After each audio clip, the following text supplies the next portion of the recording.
wanted to read the next chapter from The Witches. It's called The Grand High Witch. The next day, a man in a black suit arrived at the house carrying a briefcase and he held a long conversation with his grandmother in the living room. I was not allowed in while he was there,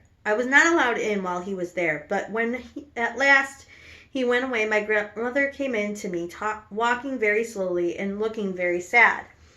That man was reading me your father's will, she said. What is a will?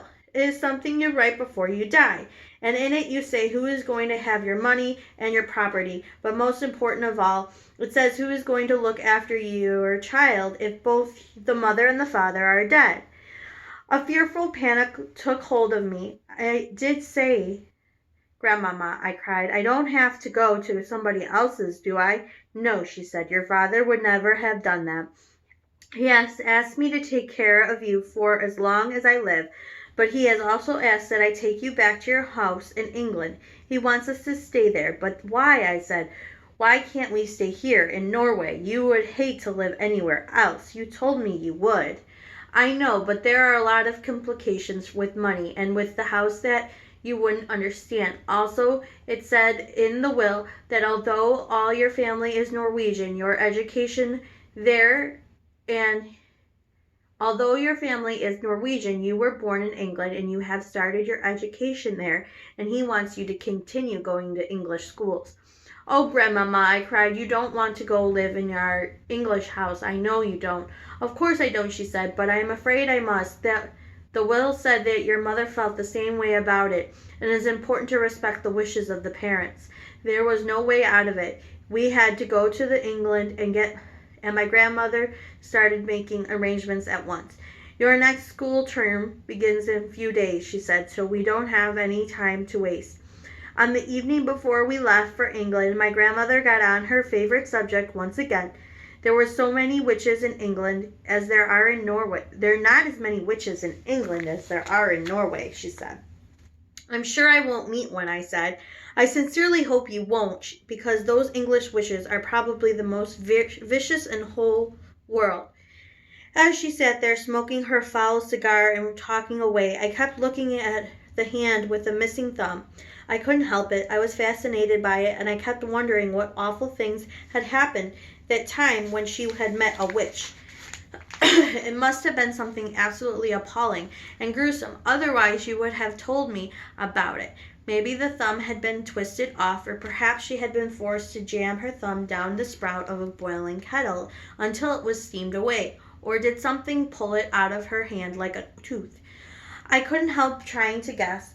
Tell me what those English witches do, Grandmama, I said. Well, she said, sucking away at her sticking cigar, their favorite ruse is to mix up power that will turn the child into some creatures or other that will grown-ups hate. What sort of creatures, Grandmama? Often it's a slug, she said. A slug is one of their favorites. Then the grown-ups step up on the slug and squish it without knowing it's a child. That's perfectly beastly, I cried. Or it might be a flea, Grandmother said. They might turn you into a flea without realizing what she was doing with her. Your own mother would get out flea powder and then goodbye to you. You're making me nervous, Grandmama, I said. I don't think I want to go back to England. I've known English witches, she went on, who have turned children into pheasants and sneaked into the pheasants up into the woods and the very day before the pheasant shooting season opened. Ouch, I said. So they get shot? Of course they get shot, she said, and then they get plucked and roasted and eaten for supper. I pictured myself as a pheasant flying frantically over the men, with guns whirring, dipping as guns exploded below me. Yes, your grandmother said, it gives you, the English witches, great pleasure to stand back and watch grown-ups doing away with your own children. I really don't want to go to England, Grandmama. Of course you don't, she said, nor do I, but I'm afraid you've got to. Are witches different in every country? I asked. Completely different, my grandmother said. And I don't know much about the countries. Don't you know about America? I asked. Not really, she answered, although I have heard it said that there are witches are able to. So there's the slug and there's the pheasant. make grown-ups eat their own children. Never, I cried. Oh, no, Grandmama. That couldn't be true. I don't know whether it's true or not, she said. It's only a rumor I've heard. But how could they possibly make them eat their own children, I asked. By turning them into hot dogs, she said. That wouldn't be too difficult for a clever witch. Does every single country in the world have its witches, I asked. Wherever you find people, you find witches, my grandmother said. There's a secret society of witches in every country. And do they all know one another, Grandmama? They do not, she said. A witch only knows the witches in her own country. She is strictly forbidden to communicate with any foreign witches. But an English witch, for example, will know all the other witches in England. They are all friends. They ring each other up. They swoop deadly recipes. Goodness knows what else they talk about. I hate to think. I sat on the floor watching my grandmother. She put a cigar stub in an ashtray and folded her hands across the stomach. Once a year, she went on, the witches of each separate country hold their own secret meeting. They all get together in one place and receive a lecture from the grand high witch of all the world. From who? I cried.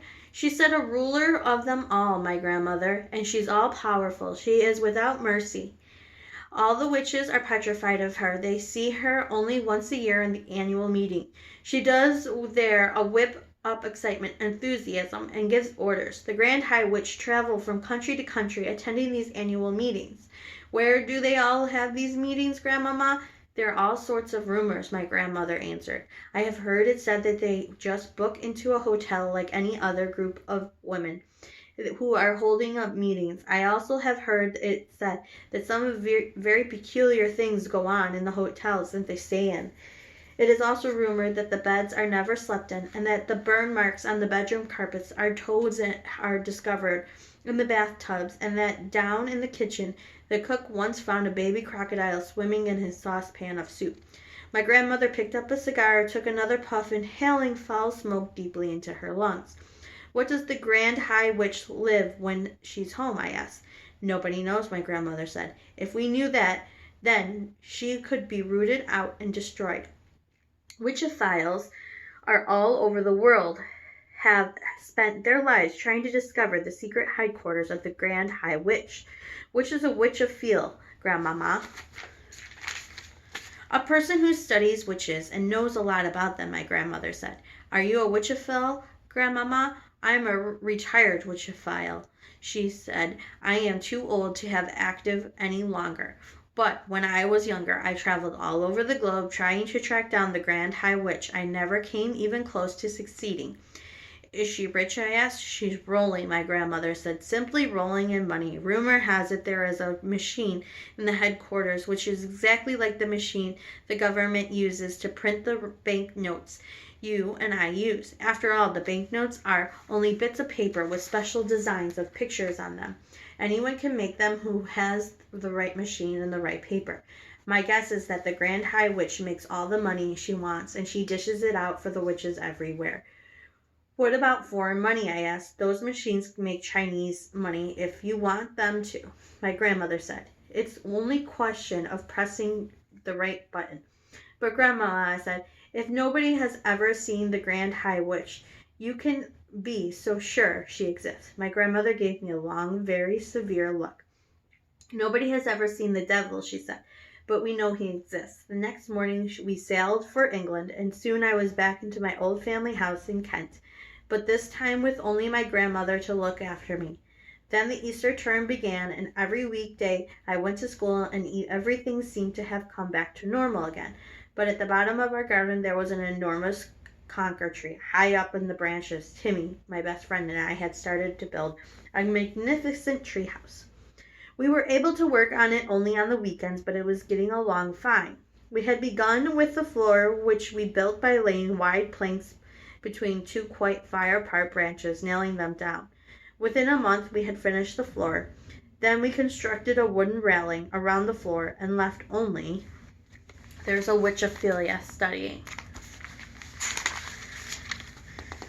The roof to build. The roof was a difficult bit. On Saturday afternoon, when Timmy was in bed with the flu, I decided to make a start on the roof, but my all by myself.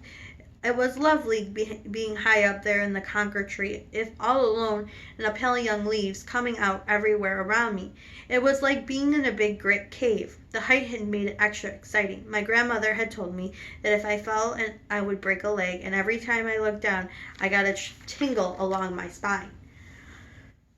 I worked away, nailing the first plank on the roof. Then suddenly, out of the corner of my eye, I caught sight of a woman standing immediately below me. She was looking up at me and smiling in the most peculiar way. When most people smile, their lips go sideways. The woman's lips went upwards and downwards, showing all her front teeth and gums. The gums were like raw meat.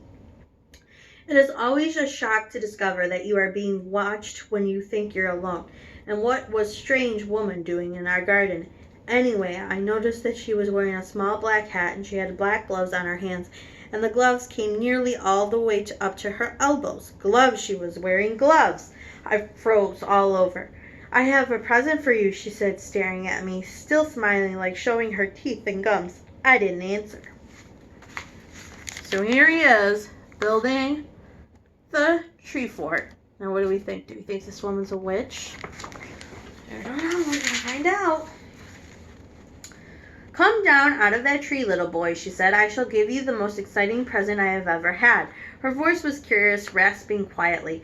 It made a sort of metallic sound, as though her throat was full of draw pins. Without taking her eyes from my face, she would very slowly put one of those gloved hands in her purse and drew out a small green snake that she held it up for me to see. It's tame, she said. The snake began to coil itself around her forearm. It was a brilliant green. If you come down here, I shall give him to you, she said. Oh, Grandmama, I thought. Come and help me. Then I panicked. I dropped the hammer and shot up an enormous tree like a monkey. I didn't stop until I was high as I could possibly go. There I stayed, quivering with fear. I couldn't see the woman now. There were layers and layers of leaves between her and me. I stayed up there for hours. I kept very still. It began to grow dark. At last I heard my grandmother calling my name. I'm up here, I shouted back. Come down at once, she called out. It's past your supper time. Grandmama, I shouted, has that woman gone? What woman? My grandmother called back. The woman in the black gloves. There was silence from below. It was silence and somebody who was too stunned to speak. Grandmama, I shouted, has she gone? Yes, my grandmother answered at last. She's gone. I'm here, my darling. I'll look after you. You can come down now. I climbed down. I was trembling. My grandmother enfolded me in her arms. I've seen a witch, I said. So there he is. There's the woman, and there he is up in the tree. Come inside, she said. You'll be all right with me. She led me into the house and gave me a cup of hot cocoa and lots of sugar in it. Tell me everything, she said. I told her. By the time I had finished, my grandmother, who was trembling, her face was ashy gray. I saw her glance down at her hands, and then that didn't have a thumb. You know what this means, she said. It means that there is one of them in our district. From now on, I'm not letting you walk alone to school. Do you think she could be after me specially? I asked. No, she said. I doubt that. One child is good as any other of those creatures. It was hardly surprising that after that I became very witch-conscious little boy. It happened to be alone in the road and saw a woman approaching who was wearing gloves. I would quickly skip across the other side, and the weather across to the other side. And the weather remained pretty cold during the whole of that month. Nearly everybody was wearing gloves. Curiously enough, though, I never saw the woman with green snake again. That was my first witch, but it wasn't my last. So that's the end of that chapter. I just want to give Sunny a big happy birthday. I hope you have a good day, buddy. I love and I miss you all. Mwah.